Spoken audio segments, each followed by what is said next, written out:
Assalamualaikum warahmatullahi wabarakatuh. Perkenalkan, nama saya Ria Oktawahyuni dari kelas 2C Pendidikan Matematika, Fakultas Tarbiyah dan Keguruan, UIN Suskaria. Baiklah, di sini saya akan menjelaskan tentang ragam bahasa Indonesia dan bahasa Indonesia yang baik dan benar. Di mana tujuan pembelajaran kita yaitu yang pertama, kita tahu apa itu ragam bahasa. Yang kedua, apa saja jenis-jenis ragam bahasa. Yang ketiga, apa saja ragam bahasa tulis. Dan yang keempat, bagaimana bahasa Indonesia yang baik dan benar. Nah, untuk penjelasan lebih lanjut, silahkan simak penjelasan berikut ini. Yang pertama, kita harus tahu dulu apa itu ragam bahasa. Ragam bahasa merupakan variasi bahasa yang digunakan oleh sekelompok orang yang berada di tempat tertentu. Atau menurut KBBI, ragam bahasa dapat diartikan sebagai variasi, macam, jenis, corak, dan laras. Jadi, ragam bahasa merupakan macam-macam bahasa.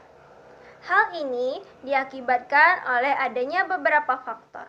Faktor-faktor tersebut yaitu faktor budaya, faktor sejarah, dan faktor perbedaan demografi.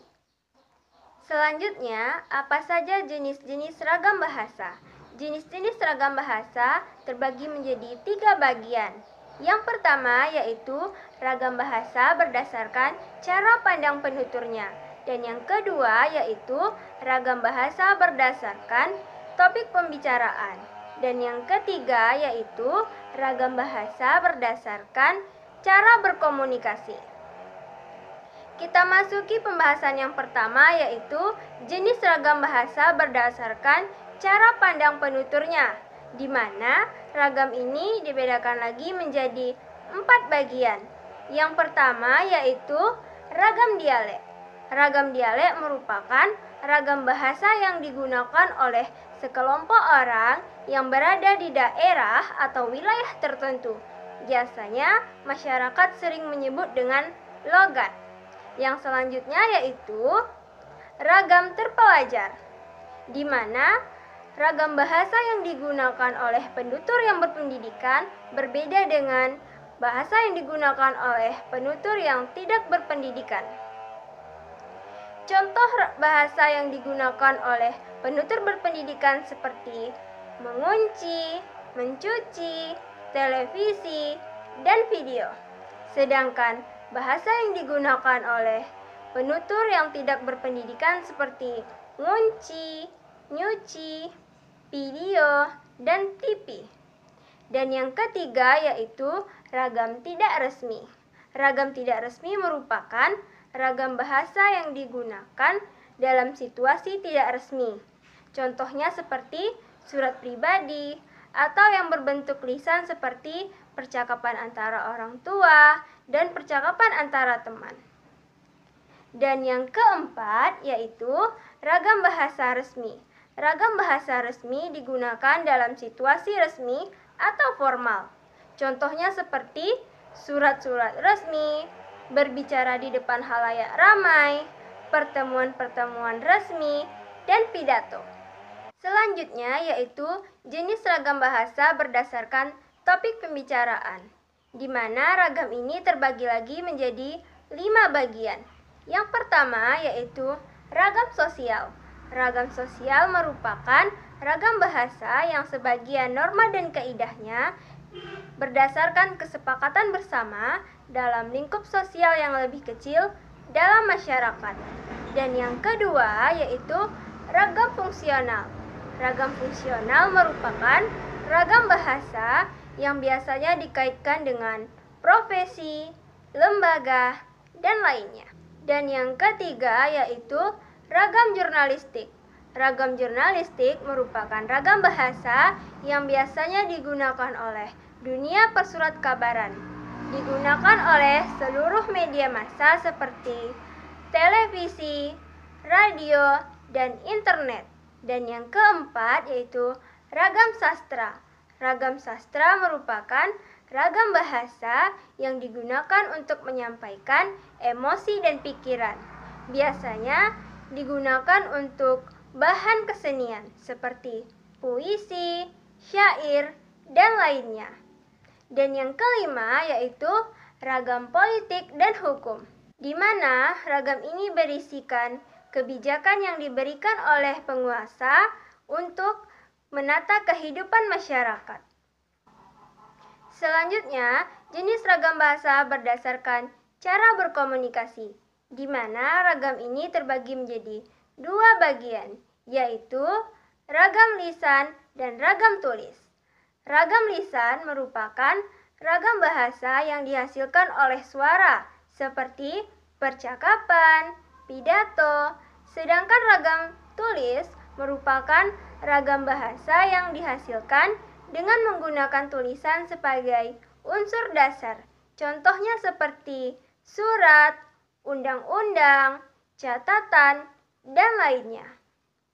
Kelebihan menggunakan ragam lisan yaitu dapat menyesuaikan situasi dan faktor kejelasan. Sedangkan kelemahannya yaitu penutur yang mengulang kalimatnya. Adapun ciri-ciri ragam lisan yaitu yang pertama, membutuhkan orang kedua atau lawan bicara.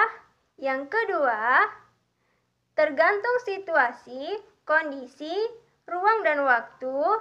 Yang ketiga, berlangsung cepat. Dan yang keempat, tidak harus memperhatikan gramatikal, hanya perlu intonasi dan gerak tubuh.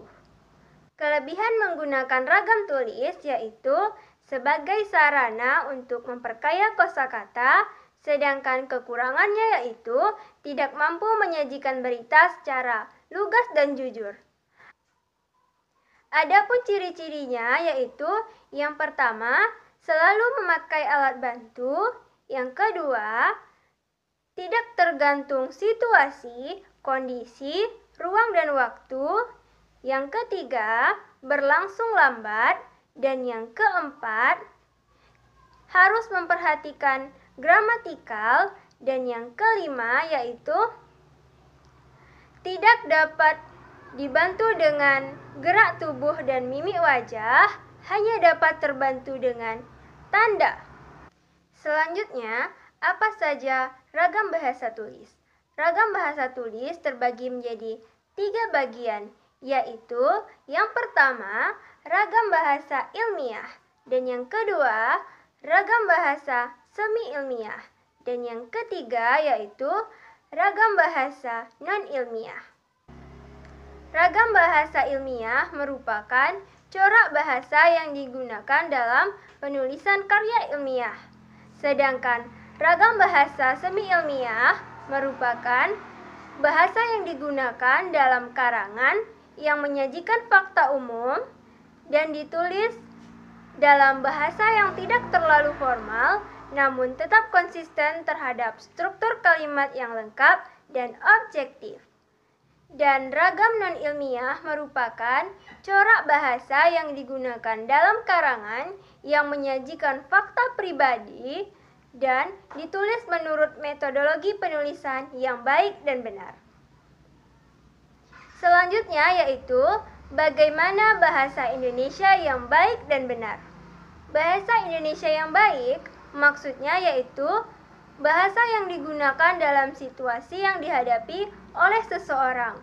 Misalnya seperti situasi formal, situasi non-formal. Hal ini agar informasi yang ingin kita sampaikan dapat diterima dan dipahami oleh pendengar yang baik.